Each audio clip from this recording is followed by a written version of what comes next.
이런 질문 아까 던지셨죠. 아이의 코로나 감염을 좀 놔둬도 된다는 소리인가?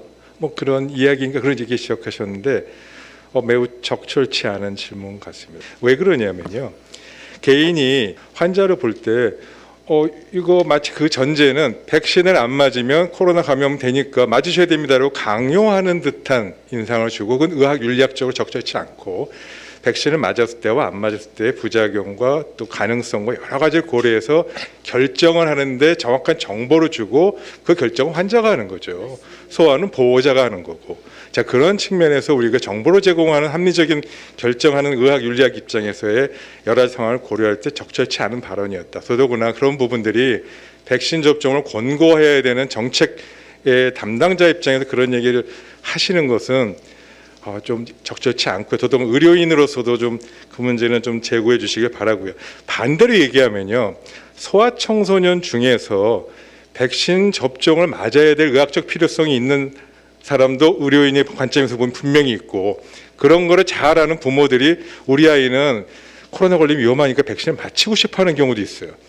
그런 걸 감안해서 특히 5세에서 11세에서의 백신 접종은 우리나라에 승인하되, 그에 관한 부분의 이 결정과 이런 부분들은 의료인이 신중하게 판단해야 할 일이지, 프로그램으로 권장하거나 권고하거나 백신 패스 등 같은 것을 강제적인 성격을 띠는 것은 적절치 않다라는 입장이 아마 전문가로서 말씀드려야 되는 것 같다는 생각이고요. 두 번째로, 아까도 그 얘기 잠깐 나왔습니다만, 백신 방역 패스 용어를 이참에 좀 수정하시는 게 전 좋지 않을까 싶어요.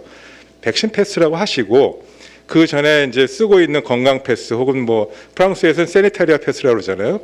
엊그저께 이틀 전에 프랑스 상하원에서 백신 패스 통과됐습니다. 법제화됐습니다. 그 정도로 백신 패스도 굉장히 핫 이슈를 프랑스에 거쳤지만 통과될 만한 이유가 있어요. 거기는 위기 상황이라는 데피니션이 명확하게 있습니다. 지금 프랑스는 보건 위기라는, 크라이시스라는 위기 상황에서 한시적으로 어디 부분 필요하다고 인정했습니다.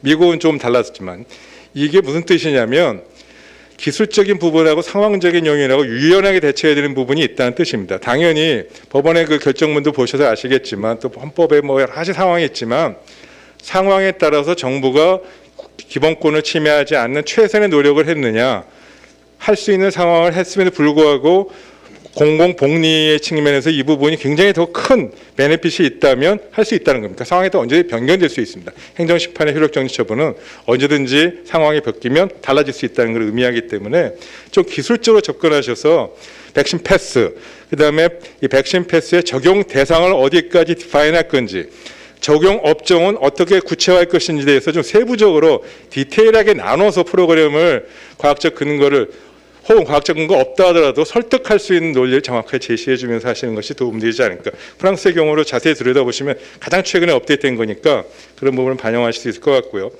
그리고 봉쇄와 거리두기는 사람과 경제에 대한 봉쇄가 아니잖아요. 바이러스를 봉쇄하거나 격리해서 감염을 차단하는 데 목표가 있는 거지, 사람과 경제를 봉쇄하는 건 전혀 아닙니다. 그러면 이미 바이러스를 격리하고 봉쇄할 수 있는 많은 기술적 장치, 환기라든지 공기정화 장치라든지 질병청에서 연구하셨지 않습니까? 이 헤파 필터를 장착한 공기정화 장치 같은 걸 사용하면 실내 공기 90% 이상 제거할 수 있다는 것은 정부 용역 연구 결과에서 나온 결과고, 그 연구 결과를 도출한 많은 과학자들이, 저희 의사는 아니죠, 과학자들이 다 이 부분을 왜 사용하지 않느냐라고 많은 얘기들을 하고 있습니다. 그래서 그런 부분 적극적으로 활용해서 한다면 영업시간 제한이라든지 사적 모임 제한 부분 다 완화할 수 있거든요. 그런 부분을 적극적으로 도입하는 건 한 가지. 마지막으로 제가 꼭 강조드리고 싶은 것 중에 하나가 이건데요. 지나간 얘기일 수도 있어요. 그런데 지금이라도 이 부분을 해결하는 것이 필요합니다. 사회적 거리두기 프로그램은 애초에 거리두기 프로그램과 동시에 그로 인해 피해를 보는 민간 기업과 자영업자에 대한 경제적 지원 프로그램이 원래 세트로 가야 되는 게 미국, 프랑스 모든 나라가 세트로 갔어요.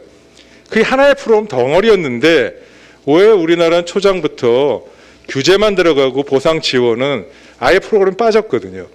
사실 그 부분에 전 솔직히 말씀드려서 2020년 2월, 3월 달에 거리두기 프로그램 제가 처음에 얘기한 사람 중에 하나이기도 해요. 저것도 굉장히 그거에 대해 지적을 많이 했는데, 원죄는 전 질병청에 있다고 봅니다.